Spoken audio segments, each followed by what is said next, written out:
Hello, and welcome back to the Shed Geek Podcast. A quick word about our studio sponsor.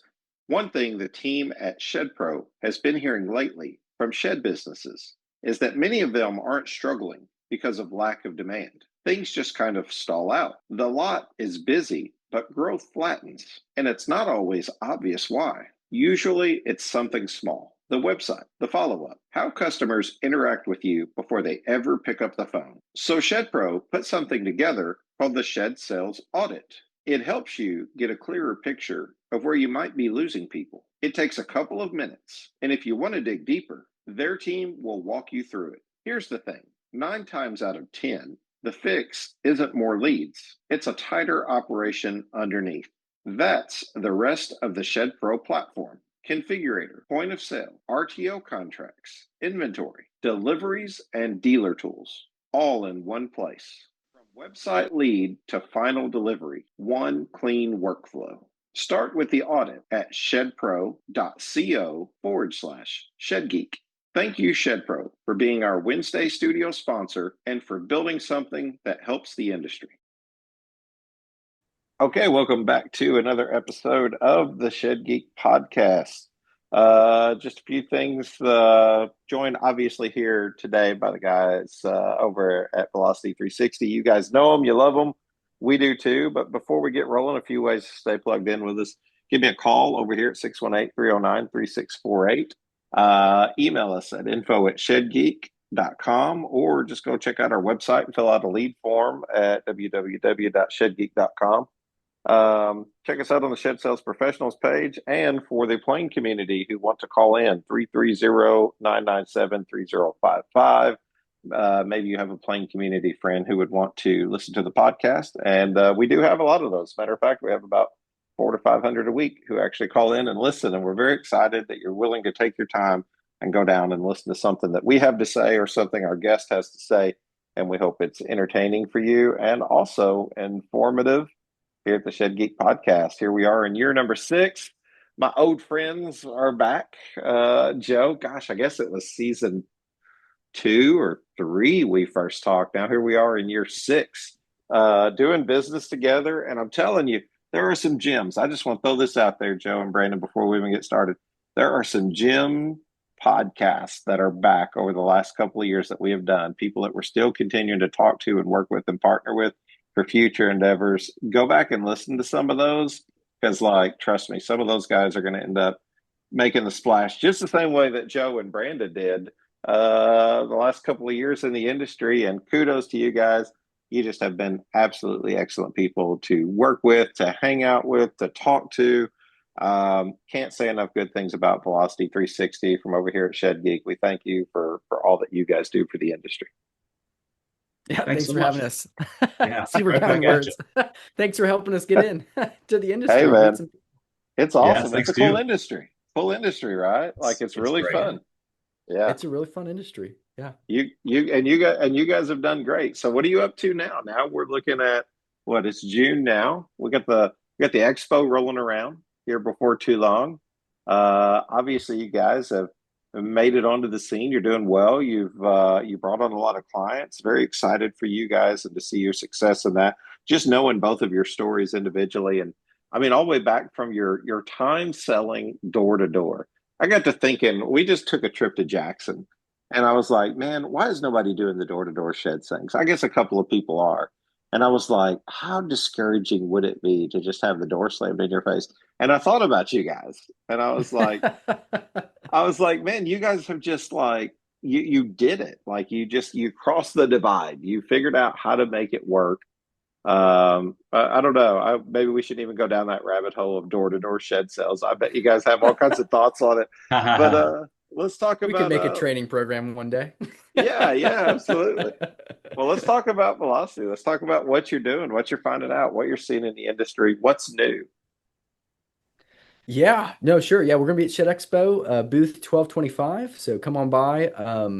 There's a link, and we're gonna get anybody who's gonna RSVP prior to the event a special gift. We'll throw that link somewhere in the description. If that's all right. It's our website /Shed Expo /2026 velocity360crm.com/RSVP. So velocity360crm.com/ShedExpo/2026/RSVP. It's a mouthful. Go click the link instead of trying to type all that in. But yeah, we want Amen. to give you guys a special gift if you're able to make it out there. We're going to be right across from Shed Pro, and I'm sure Shed Geek will be around, and some of our other friends. Yeah, there's a lot going on. We we're joining the industry coming from a perspective of how do we help the most possible people. We say this on so many podcasts, but we just really care about small business owner, really the privately held business. I mean, at the end of the day, it's all privately held businesses because we have some larger businesses we work with, but the trend is that they're generally Christian owned. They care about A lot of fam people, a lot of family businesses as they're well. You see family a lot owned of brothers. businesses. Yeah.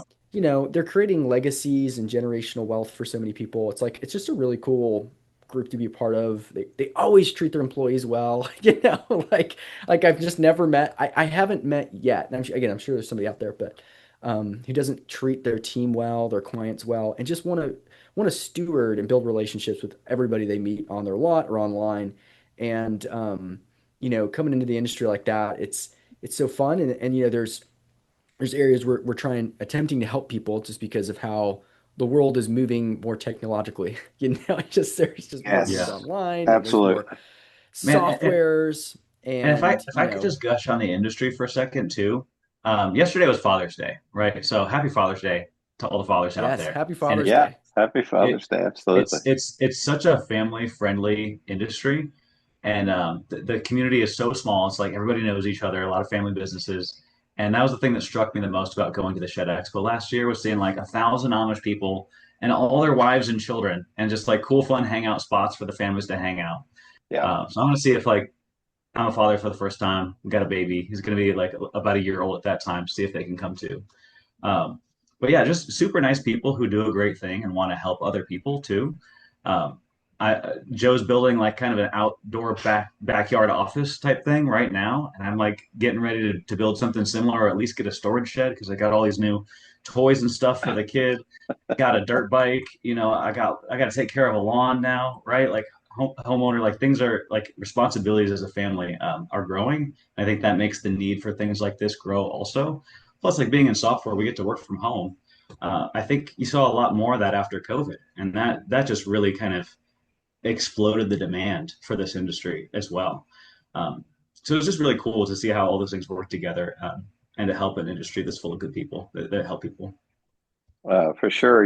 When you use the word community, which I was writing down just to make sure that I remembered to say something about it, that is really this industry in a nutshell. I mean, like you can be talking to someone in Pennsylvania and they've got a cousin that's in Illinois or down in, Kentucky or something like that. It's amazing even whenever you start to this is why I say, like, if you do a good job in the industry, they tell everybody. If you do a bad job in the industry, like somehow everybody still finds out. Whether everybody's actually doing the telling of it, I don't know. But the my Amish friends, I hope will get a kick out of this. I like to tell them all the time that we have the internet, we have technology, but man, you guys can sure spread information quicker than we could ever imagine. It's way faster than we can do on Facebook or a website. I don't know what networks they're using, but Yeah, they the work. Amish grapevine, the Amish Yeah, grapevine. that's right. Yeah, it's amazing, and But they've just been they are they've been some of modernizing the though. well, Yeah, they are. I yeah. mean, yeah, there's a lot of technology that is crossing over. We were, I'm not going to do a plug here, but we were building like a little phone system or whatever. I think I told you guys we're working with a developer a lot more now. We were talking about trying to like build out that phone system. We did build it out, and we went ahead and submitted it to like that first client that asked us to, and we thought this might be something we can sell. That'll be for another day, another time. Matter of fact, we'll talk with you guys on it. We'll figure out where we can connect with the CRM and tie everything into Velocity. But no, it really is, Brandon. It's community driven. We've always been thankful for that. It's a big small industry, but everybody's connected, and so because of that, like, what do you feel like your experience has been? Like, really, even just since like the last expo to this year, it feels like you've had good success. You've met a lot of people and made a lot of connections. I mean, where do you want to take this thing? What are the things that you're most excited about? What do you want the people to know? I'm gonna hit you with 30 questions and let you answer one of them. Yeah. This episode is brought to you by ShedSuite, the complete shed business management software. From inventory and quoting to e-commerce and delivery scheduling, ShedSuite keeps your whole operation running smoothly. Today, leading shed businesses are focusing on digital marketing and building their online presence because that's where the customers are. That's why ShedSuite now offers full-service marketing. Everything from ads, social media, and SEO to stunning websites, branding, video, and even photography. The best part? Your website pulls straight from your ShedSuite inventory. Update it once in ShedSuite and it's live. No more managing two systems like with WordPress or WooCommerce. Ready to grow? Go to shedsuiteservices.com to learn more and schedule a call. Let's grow together. I think what we want people to know, I think we have, so there's a couple things. Like we've got, I'm going on the website right now, clicking on this. I think we've got 20, almost 20 case studies. Let's see, one, two. I think we've got 13 on the website right now. And there's like seven more, I think, in production or something. They'll be coming out pretty soon. And our heart is that every client gets a case study. And what hopefully what that delivers is that we're a quality first approach and we would rather go a little slower in growing the business, a little slower in onboarding. We market, a certain number of days and we might even extend that a little bit, just to make sure it's always done right. And so people have good expectations, but that's our goal. Our goal is that every person that we talk to can have a similar experience and the outcome, right, is an improvement on their sales velocity formula, right? So sales velocity formula, if you listen to the other shows, is leads times average conversion rate or close rate. So somebody in a Facebook group asked, what's conversion mean? It means they bought, okay, for us. Okay, average people who buy, right? It's out of 100, what percentage of them buy a shed or a building or a gazebo or whatever you're selling, furniture, times the average, price over sales cycle length. So how quickly it takes for them to buy. And that creates a velocity, means like revenue per unit of time, right? So per month, per year, you can change, to be whatever you want. And what we want to have happen every time is that the total leads that your team can process. So there's a limit, right? So if we want to get real detailed, there's a limit to your sales and it's human operational capacity. It's called sales operations, at least when it comes to the sales part. Now, operations when it comes to building the sheds is not what I'm talking about, but that's generally what people associate with it. So sales operations is the amount of time or like all of the process steps for a salesperson to close a lead, essentially. Okay, get the contract sent, get it signed, cash collection, all of that. Okay, so it usually starts from lead capture, goes to contract and payment. Okay. So your sales rep can only process so many leads before they are just at 24 hours a day, which they're probably not working for you anymore if they're, at that point. And so anyway, you have this limit. And so what we want to go up is that they can process about 5 times more leads. So if they used to process 30 leads, now they can do 150 with velocity. And that's really valuable and something we've never said on one of these shows, because it means you don't need to, you just don't need to hire maybe as many people who have to get trained, which is a really important thing. And you can scale up your marketing budget a lot easier without worrying about leads not getting contacted and kind of wasting them. Our whole, I think a big part of the value prop is literally convert more leads with less time, because why if you have tons of leads that aren't getting nurtured really well, why would you increase the marketing budget and scale your chaos? Don't spend more on marketing and just close more of the sales. That's actually a lot easier. And people generally don't think that's super possible, because they're learning maybe about sales ops or have never thought, what is my sales operation start to finish? What's even every step that's supposed to happen? And then we talk to a lot of people and they don't even know what the right process should be. And so we're able to help them with that. So we want lead capacity to go up, right? And we want conversion or close rate, right? Percentage of people that buy to go up as well. And so if you break out close rate into a few categories, okay, these are generally the categories that we recommend people track. Response rate, Okay. We see at least that's our baseline for our clients. We want to see 60% of leads responding with our automations every time. And our strategy is not to replace salespeople, it's to make them more efficient. Every client we work with, they're really good at talking to people. We just did a poll on Facebook and we had like 40 people respond, and we're just asking what's the number one reason people buy from you other than a quality product. And 52% of them are saying, which we totally agree with this because we sold door to door. It's all relationship based. They said the number one reason, those 52% said the number one reason we move forward or people move forward with us is because they like us. It's a relationship based sale. And I think that first piece where there's some automations going out, I think this industry's there's a large majority of the industry, probably 52%, if we're taking this sample size, that struggles with if I automate anything, I'm going to lose the relationship piece. Hmm. And I just want everybody to hear this, that our strategy is not to automate somebody away. It's to help qualify the lead and get them on the phone with you. Hmm. And then you do the thing you've been doing for 40 years or 20 years or 10 years or however long you've been in business doing, shed sales, right? We just want your people to have more conversations because the problem with the response rate is like the industry average that we see is like 20 to 30% because there's not enough follow up because there's not enough time to follow up because the sales operations limit is causing us not to follow up in a way Hmm. of intentionality. We're not able to be intentional with every lead, call them a few times, text them a few times, or email them a few times because we're so busy with everybody else. And so what ends up happening is you can build more relationships. So, um, so it almost begs the question, like, what was it we used to say? I'm struggling here. I am a fan of unmanned lots. I'm not going to say that I'm not.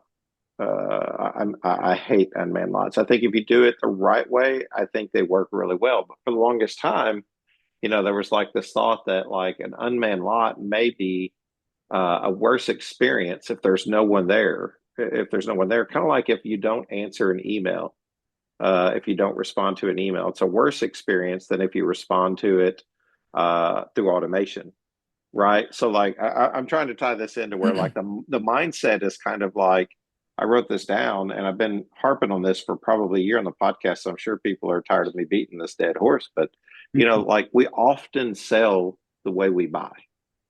And that can be a mistake because we'll only buy a certain way, but people buy from a variety of different ways, and you've got to be able to reach all of the people. And some people want a quick response.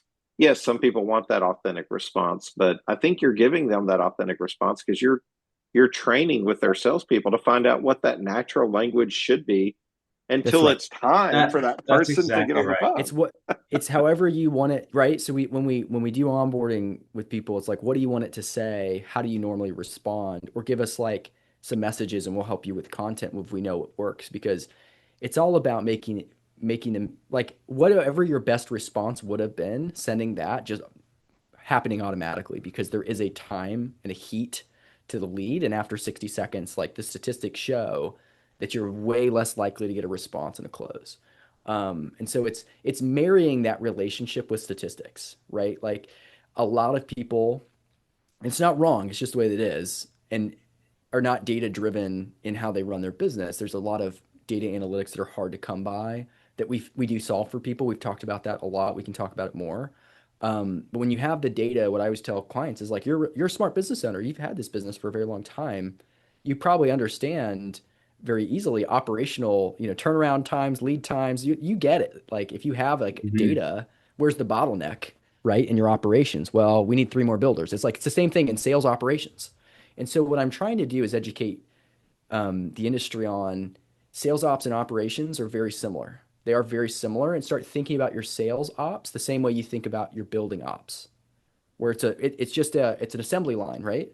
Mhm. And the same thing needs to happen every time, I right? think And there's that's best that's practices, right? You use the right type of screw, you say the right type of language. Does that make yeah, sense? So it's like it's the yeah. same thing, and it's just sales. It's more communication driven rather than a spec sheet driven, So, process. to borrow and add on to that metaphor, I've often heard like if you give a boy a hammer, everything looks like a nail. Yeah. right? And if you're trying to use a nail and a hammer when you need to use a screw, it's not going to go well. So to kind of marry your 2 points that you're making here with a quick anecdote, um, I'm 36, turning 37, kind of that millennial age where, especially if I'm an online shopper, right? I want to do all my research. I want to maybe text with them or instant message through their website, do a bunch of research, probably have a bunch of tabs open. I don't want to visit a lot, and I don't even want to talk to anybody until I'm pretty close to making my decision. And that type of online digital lead buyer, like my age bracket, is totally different, I think, than what a lot of the older school generation is used to. So if they're just treating every buyer like it's a nail, like, oh, we have to meet in person, right? That's how we like to sell. Man, they could be missing 50 to 75% of the leads. In fact, I was looking up some stats earlier. About 62% of all shed sales originate online, actually. So now it's more than half are kind of more like me, where they'd rather do some research. And so the anecdote I heard from somebody this morning, he said they got an online lead that used like a 3D configurator, like Shed Pro was pretty interested, built out a building, and he watched his salesperson call them, introduce himself, get hung up on right away. And he said, watch, send that person a quote anyway, email them a little bit, massage it a little. And he's like, no, no, no, they're not interested. And he was just being really stuck in his ways. And he's like, okay, fine, I'll do it. So he emailed him, sent him a quote, got a response that same day, ended up making the sale. They just weren't ready to talk on the phone or build a relationship yet. They just needed a little bit more online. So that's I think kind of the heart of what you two are getting at is that buying behavior is changing.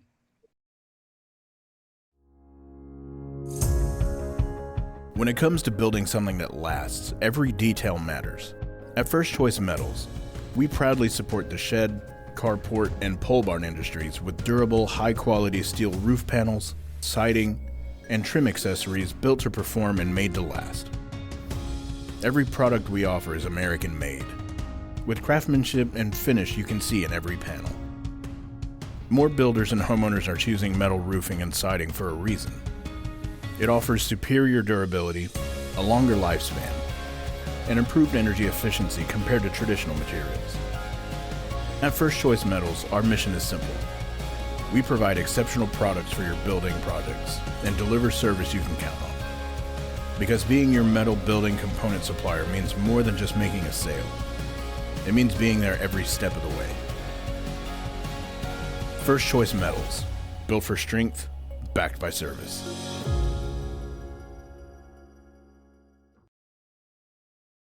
Right. And so we have a handshake sales process, and we're trying to sell digital leads, for example. So like a big problem is people spend all this money and they do the handshake sales process online, which doesn't work. you know.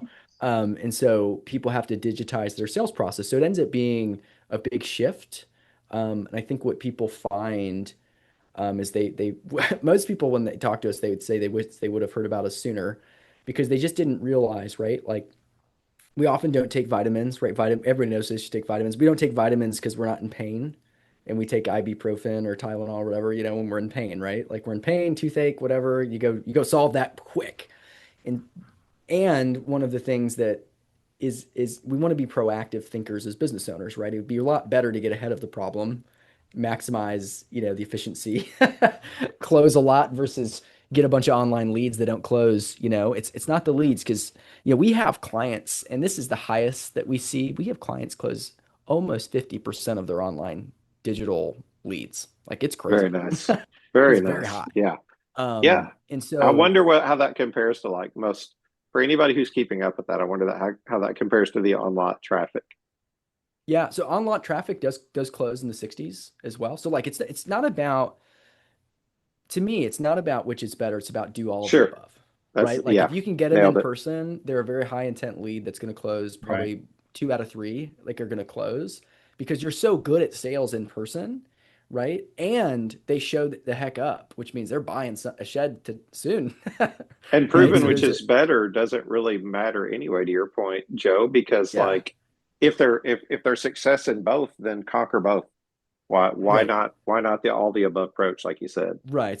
Exactly. And it's like if you have one person working the digital leads or multiple people, right? Like just dedicated or certain time blocks of the day that you'll work the online leads, they close too. It's like, and they're starting to get to the point where it's, again, some of these clients of ours, and again, that's like the top of the top, but like, some clients are closed 20%, and that's pretty normal as well. Some of them the 30%. Some of them are still working towards that, because it takes time, and sometimes you have to train all these people, right? To follow up. Like we have a stat now, and I'll go back to the sales funnel, like breaking down the close rate of what every piece should be. We have like a whole, breakdown of this now, all the percentages we recommend.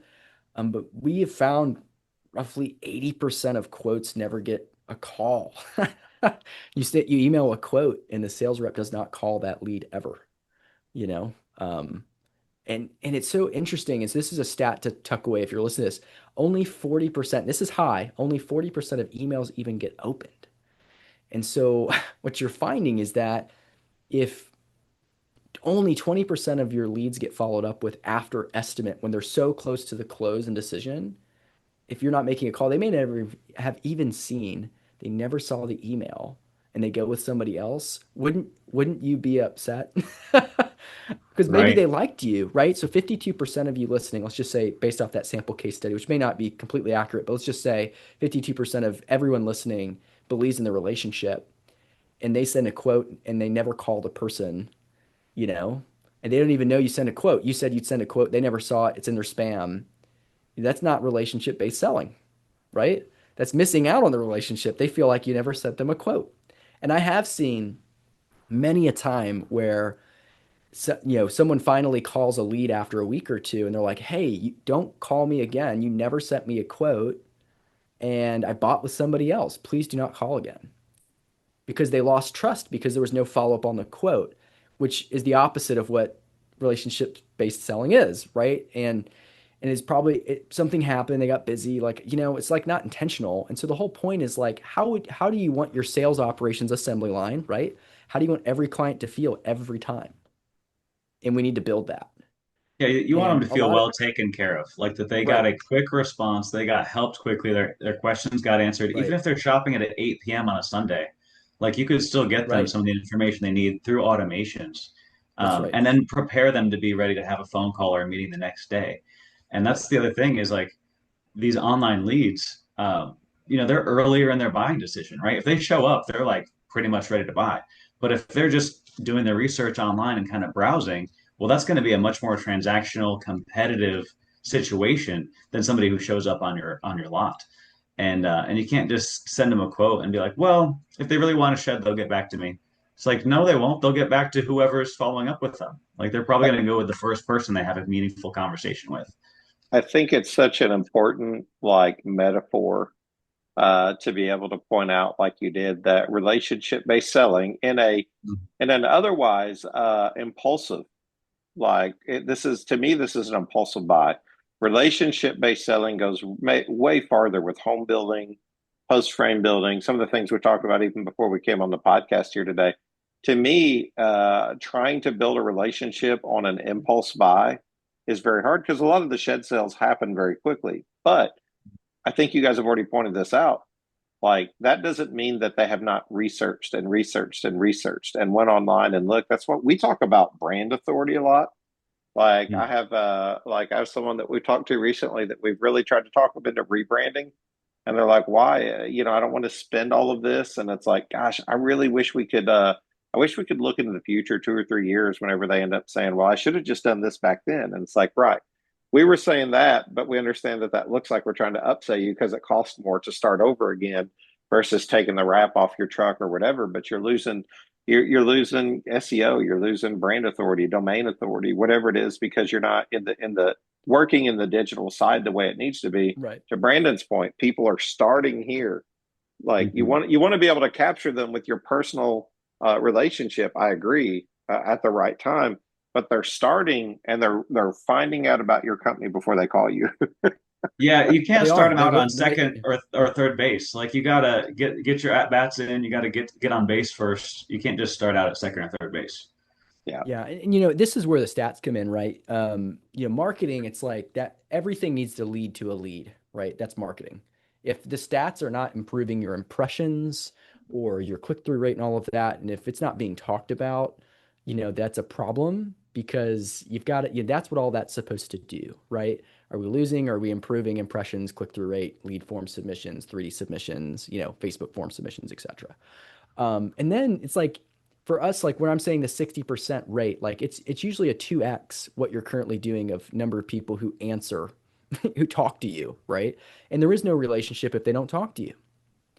And so there's nothing wrong. Like relationship based selling is the best way to sell. It is. It just is. And you can't. That's the best use of your time. What's not the best use of your time is calling and texting people who are unresponsive, over and over and over again to maybe get a response. It's important, and they will never respond if you don't do it.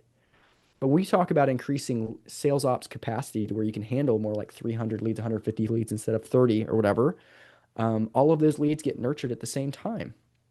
I mean, different times, but you get the idea. It's all happening, and we're funneling everybody to talk to you, which is the greatest use of your time. And your skill is talking to people, is actually getting them the right quote, the right customization, building the relationship. So that's when we talk response rate. That's why we're a response rate solution. Our marketing manager, Riley, she's wonderful, but she's doing these, us versus a HubSpot versus a Go High Level versus a marketing, company does a Go High Level add-on agency and all these different, Pipedrive, et cetera, Monday, and what are the differences. And she's like showed it to me today, and she was trying to find some of our stats. So like, what's the response rate floor that you get when you use HubSpot or Go High Level from a marketing company or all these things. She's like, hey, there's nothing on their website about response rates. And I'm like, that's what you need to show. That's the whole point. The whole point is that they're a tech that's not going to solve the problem that you intimately, they're not getting it. Like they're an organization or a marketing or whatever software. They're not getting you the leads to respond to talk to you more, which is all you need. All you need is the leads to talk to you. And you've been doing this a long time. You're going to close them. Introducing the Challenger, the revolutionary new shed mover that's taking the industry by storm. The Challenger features a touchless design, ensuring it only makes contact at the end of the skids and the bottom of the floor joists, so rest easy knowing your gable walls will remain pristine. Worried about reliability? Fear not, the Challenger is always up for the challenge and will not overturn or scuff your shed. Harness the power of innovative wireless technology. Remotely control the Challenger via your smartphone. No cell service needed. And guess what? The cell phone remote comes standard with every Challenger at no extra cost. Featuring floating forks, a 4-directional tilting mast, and sliding weight transfer, move the shed weight precisely where you need it to get ultimate traction. With self-loading capability, straight onto your truck, say goodbye to the need for a hydraulic carriage. The Challenger makes your job easy and more efficient. Choose from 2 machine sizes, 10,000 pounds and 15,000 pounds. Perfect for any job.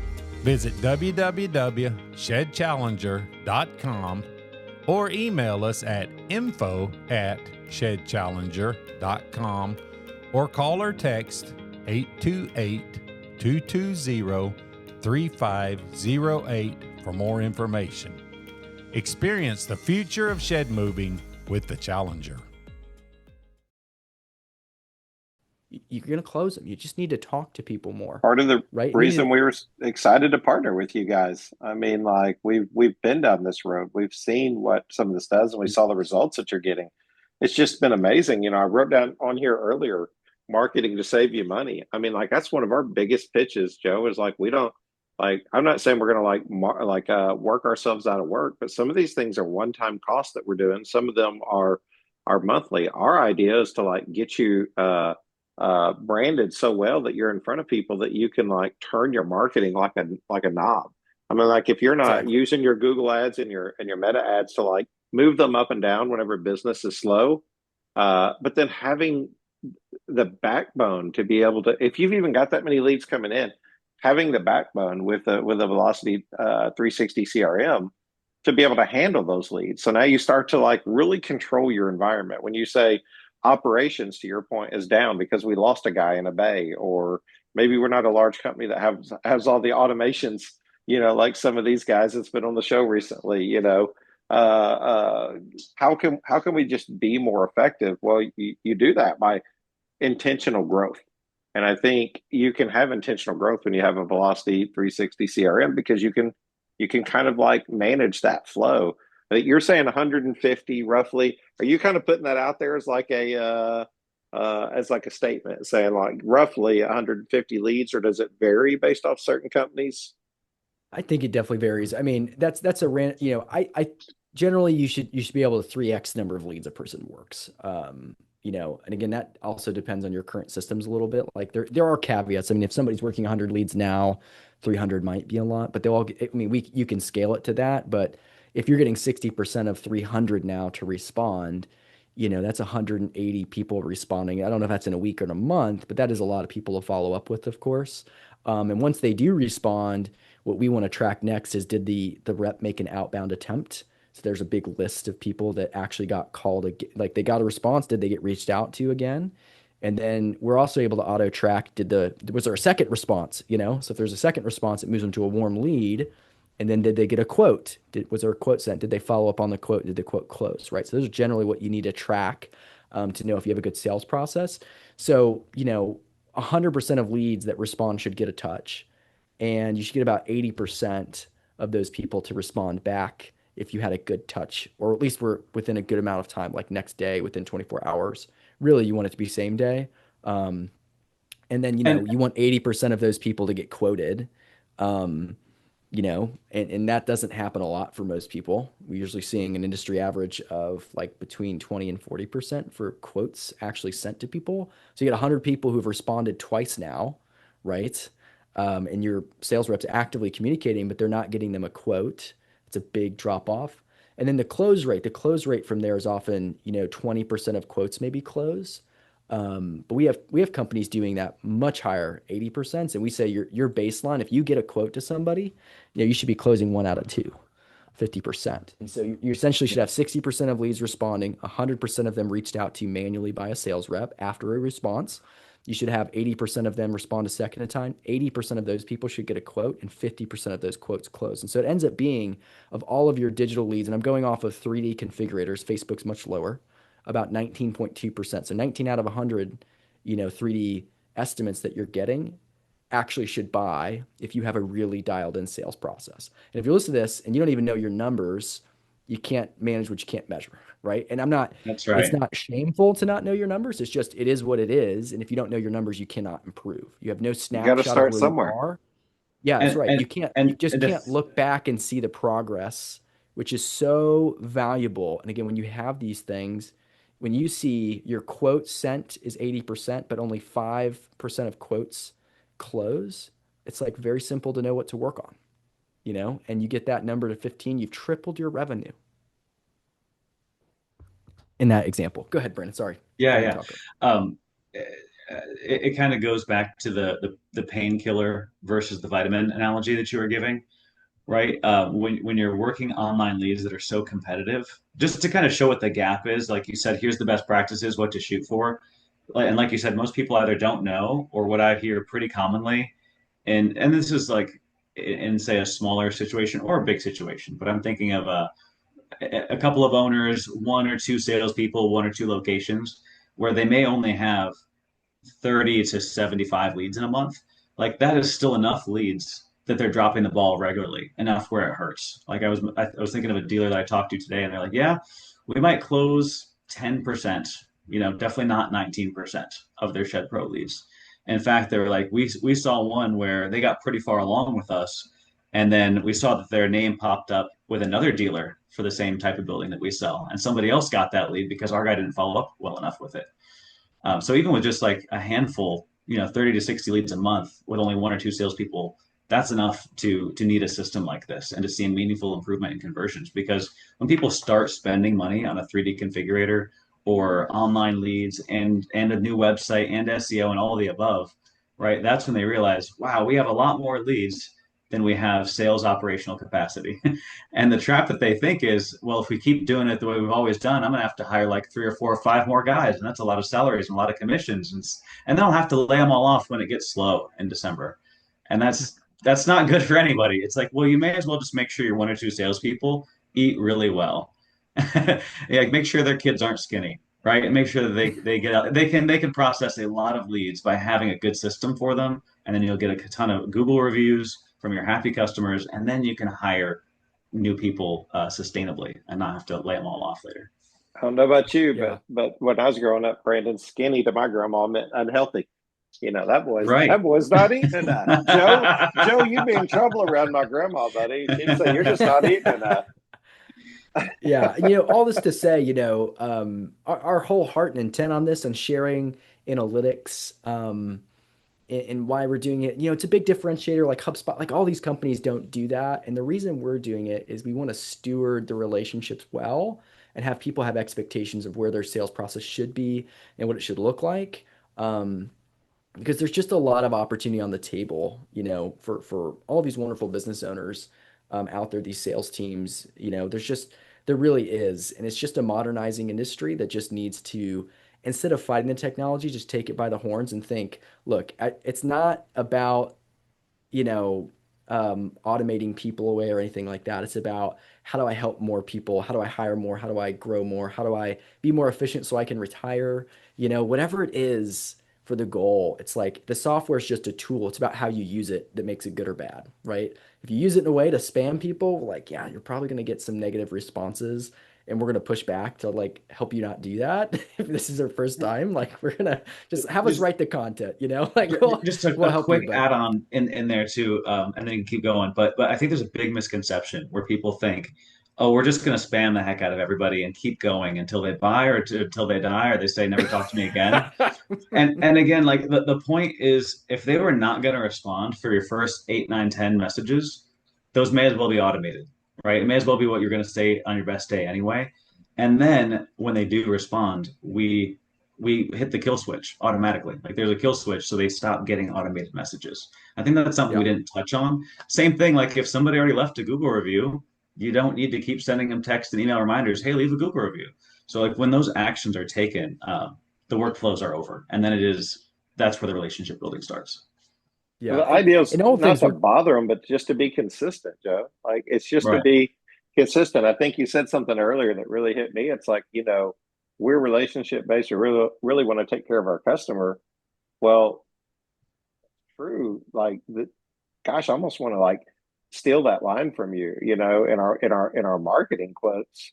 Because like if you're really doing what's best for the customer, then you're going to do genuinely what's best for the customer, not just what's best for you. I understand you're in business, but like you've got to meet the customers where they are, and we just find ourselves in a really weird place. Even I've maybe said this for 3 years, and I don't think we're really like out of the woods yet. That like we're in this weird time and space where because of the price of the product that we sell, you have to almost perfect the on lot process, whether it be the walk up, the way it looks, facing your buildings, doing all the stuff.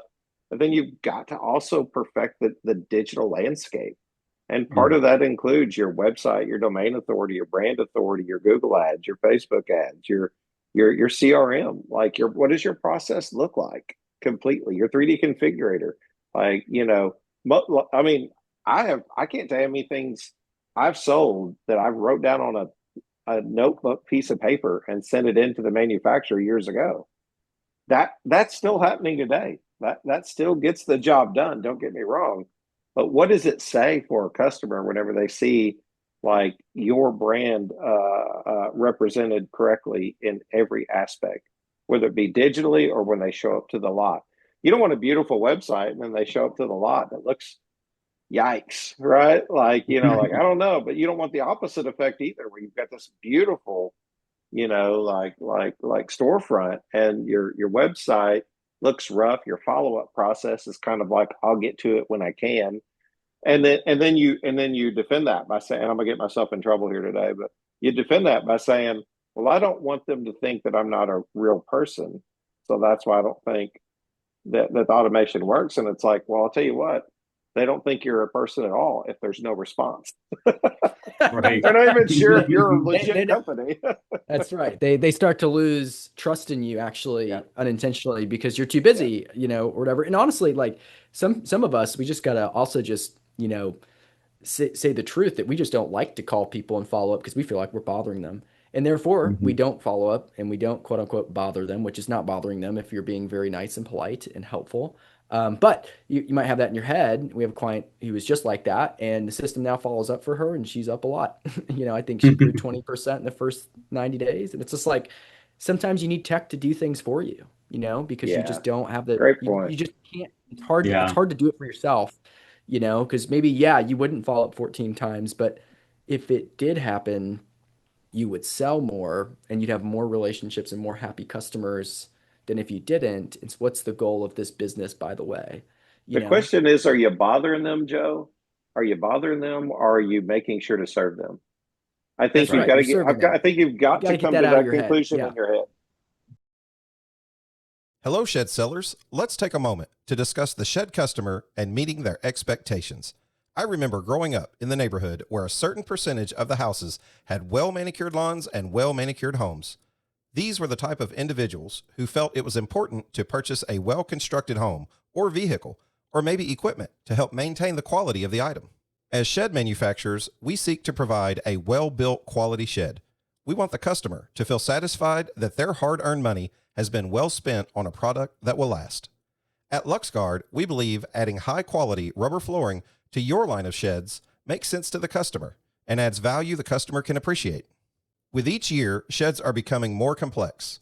The customizations we are seeing are virtually endless. LuxGuard not only gives a complimentary aesthetic appearance for their shed, but also protects the floor from spills and keeps cleanup simple. Offer your customer the customer service they seek with LuxGuard. At LuxGuard, we are committed to delivering exceptional customer service and innovative products to help our customers achieve their goals. We strive to meet the evolving needs of the customers. To speak with one of our ready-to-serve customer product specialists, simply call 336-468-4311. To see our product and view an installation video, just visit our website at luxguard.com. LuxGuard, the floor that lasts a lifetime. Yeah. And so the other piece of this too, so a really good, piece of advice. We used to hear this all the time when we were doing door-to-door sales. You just want to control the controllables, right? There's a vast majority of life is out of your control. Like the circumstances that happen to you when it rains, all of these things that, it impacts buyer behavior, straight form news, like you can go through all the things that are completely Yeah. out of your control that do affect you. And then, so that's life's 10% what happens. It's 90% how you react, right? So you control the controllables. You can control how you react to things, and you can control what your website looks like. You can control what your lot looks like. Like when I was going door to door selling, I would want to look good. I would want to wear a nice polo, some decent looking shorts, smell nice. Not because I thought wearing a t-shirt versus a polo would make or break the sale. I just wanted to control the controllables to never be, I never wanted to have something that I could control be the reason someone didn't move forward. Right. And so if that's a good website or a good lot or a good t-shirt or whatever it was, because if you go up, knock on somebody's door and you got tatters in your t-shirt, they might judge you, right? It's the same thing you're saying there. And so the whole point is like control the controllables, respond to everybody, call everybody who responds to you, quote everybody who's interested in a shed, follow up on that quote out of a concierge mentality that, hey, I sent you that quote. Did you get it in your email? Well, let me help you find it for you really quick because I can know it can go to spam and that can be frustrating for you. It's all about how do I make you have a great experience versus me getting the sale. It doesn't matter, like Mhm. it doesn't matter like about me. It's just like, can I help you? And so the basic thought is if you help enough people get what they want, you get what you want. And that's what we're trying to do at Velocity. We're just trying to help people get what they want. What they want is is their analytics to be tracked, revenue to close. They want to be profitable, right? And they want to, enjoy time with their family, basically, right? And like in good software implemented well, so in a way that actually solves problems, at least for what we're doing, sales operations, right? Leads to that, which is the end goal. I was talking to somebody Yeah. yesterday. He's like, I want my kids to take over the business. It's happening a lot right now. Hmm. Mhm. And he's like, I want to leave them in the best place possible. And everything right now is in my head. And how do I transfer that? It's like, well, you put it all into a sales ops process software like ours, and it just happens. And now when you transfer, the best things you used to say and do, the whole process is laid out, and your kids take over. And you get to leave a legacy for the rest of the time they own that business, which might be multi-generational for a lot of these clients. It's just like that. Oh, anyway, that stuff just gets me super excited and like want to jump around and help It's the people. Anyway, relationship side. It's the relationship side. You get to know these people, so you get to know their kids too, and like you watch them grow up. I mean, I've watched Cameron grow up over at Summit Portable Buildings with Irvin for like years now. And like the guys now, whenever I go over there, I first showed up, he was mowing on the zero turn, and I was like, is he old enough to do that? I feel like I wouldn't put my child on a zero turn. And like he knew how to run it better than I did after watching him. And then like you start watching him build sheds, and then it comes full circle where like I go over there and he's in a bay now and he's seemingly running a crew, running a lot of the stuff. And it is very personal to you when you get to know people like that. And you want to see them do a good job. You want to see good work. You said the famous Zig quote, to help others get what they want to get what you want. Like what is I'm going to ask you this because we're 40 minutes in and we both have a 3 o'clock. So I know we're going to wrap up pretty soon. But what does Joe want? What does Brandon want? What are the things that you want when you help others get what you want? Just to do a good job? Is it to leave a legacy for your own children? Is it to start? I believe people buy from people that they trust, and I think when people know your intentions and who you are and what you stand for, I think that's important too. So, like, I know you guys. I know your Christian roots. Joe, I know you guys did door-to-door Bible sales. If there's ever been a harder job out there, it's like you're not just selling door to door, but now you're selling a Bible while the Gideons are out here giving away for free. And you know, there was some educational stuff too, to be fair. yeah, okay. But I did there's sell a also lot of children's Bible series, though. Okay. there's also Amazon, and there's so much online Right. competition. So I talked about this a little bit on a podcast last week, actually, a local one, where the whole point of that door-to-door book selling thing, it was not to sell as many books as possible. The thing that they said, it was to build character in young people.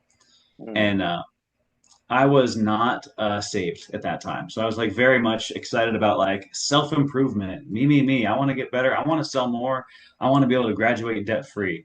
But the cool thing was there were so many great Christian role models in that company who talked about their faith all the time, helping people, serving people.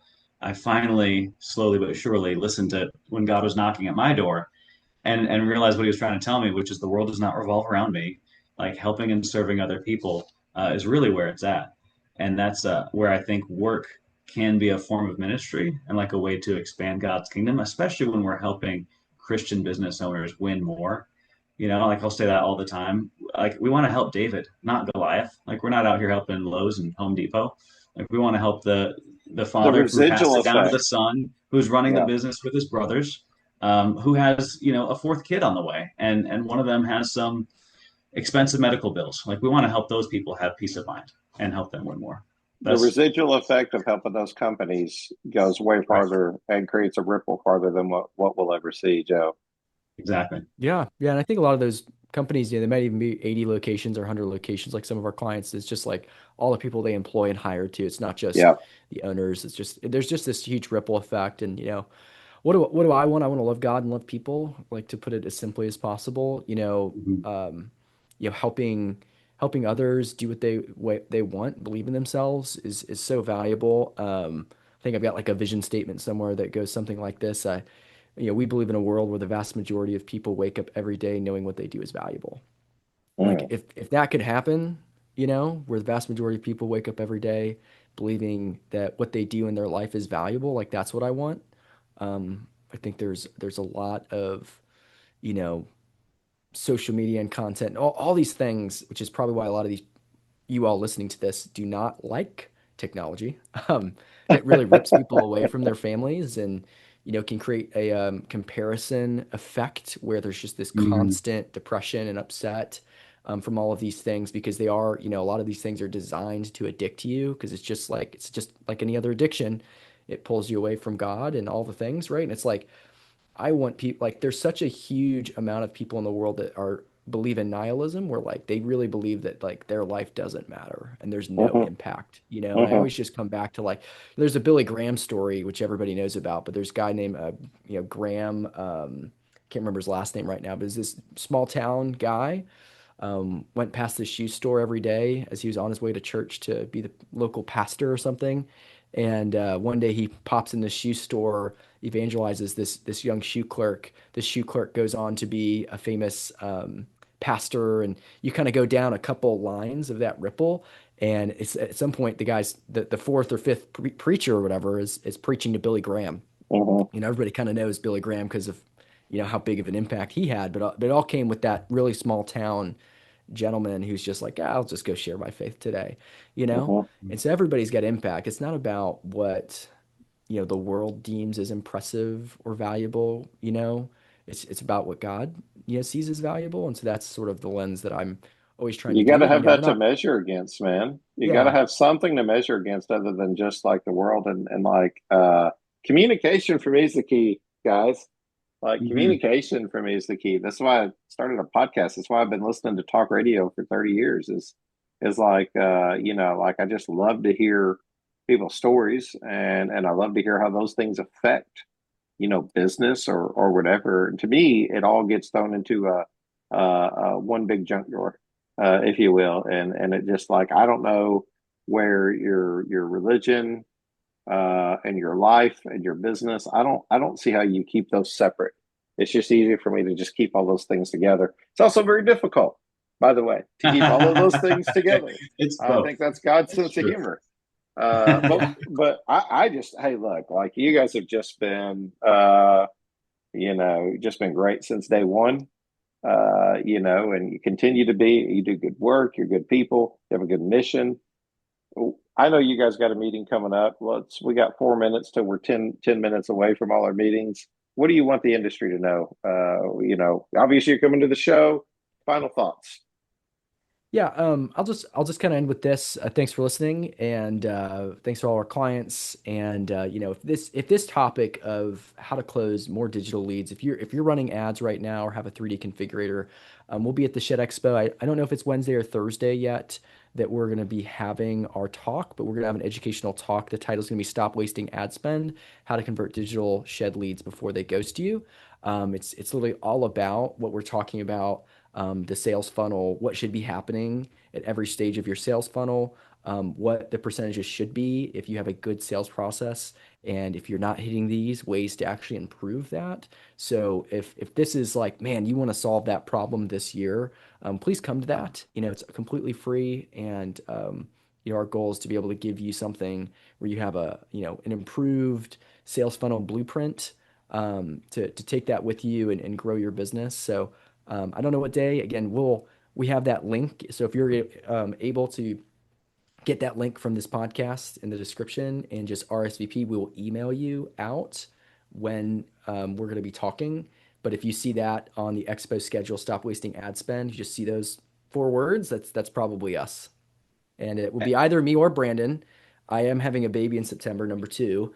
So there's a Ah, shot. congrats. Yeah, it's Congrats. a due date September 22nd. I believe the expo is like a few days after. So Oh depends when yeah. this child comes, but it's going to be either me and Brandon or Brandon running the show for that one.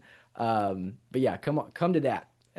We'd love to see you there. Go ahead, Brandon. And just real quick to add on to that, I would say we do love meeting people in real life also. We love shaking hands. So like please come visit us at the booth, 1225. We'll have a present for you.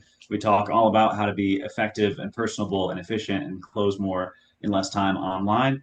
But man, do I love going to the Shed Expo. So please come visit us at booth 1225. Can't wait to see you guys there. It's always a pleasure. You guys always bring such good energy, but you bring good knowledge to the show. You always leave me with some thoughts to ponder, Brandon and Joe. There's always something that I'll take away from every podcast that I'll think about. And now I'm already thinking about ways to incorporate some of what you guys have said here into my own thoughts. And they start to interweave in between our conversation. So I'll give credit where it's due, and you guys have been just absolutely excellent. Just like I said, since day one. Velocity 360, guys, we trust them over here at Shed Geek Podcast. As a matter of fact, they are our exclusive partner in the CRM space, and we just love what they do. We love the results they're getting. That matters. Sometimes you can look past a lot of things whenever results happen. Hmm. People love results. I've noticed that more than anything. They love good results. So, whatever you've heard here that you disagreed with, call us. Let's talk about it because we want to eventually have a conversation with you and prove those results. You're so data driven, and that matters. That matters to me more now. And really, truly, the tech conversation is. It's just something that's going to continue to move forward. And congrats on baby number two, and Yeah, Brandon, congrats congrats. on baby number one. Thank you, Like you Shen. guys are both, like young fathers, and like I'm just, gosh, I'm a grandfather now, guys. I'm envious. I missed that. The cool thing about the grandkids are you get to fix all the things, hopefully, that you did wrong the first time. So it's been so much fun for me to have the girls over to the house constantly. That's why I'm not on the road so much. uh, they have just been really really great. But just love you guys. Can't wait to see you at the expo in Knoxville. You guys check them out, Velocity 360. Thanks, Shen. Thank you. Thanks, Jim. Thank you for listening to another episode of the Shed Geek podcast. A quick thank you to our studio sponsor, ShedPro. Head over to shedpro.co/ShedGeek and take their free shed sales audit. It takes just a few minutes and it gives you a clearer picture of what's going on underneath. Thank you for listening as always. And thank you, ShedPro, for being this year's Wednesday studio sponsor on the Shed Geek podcast.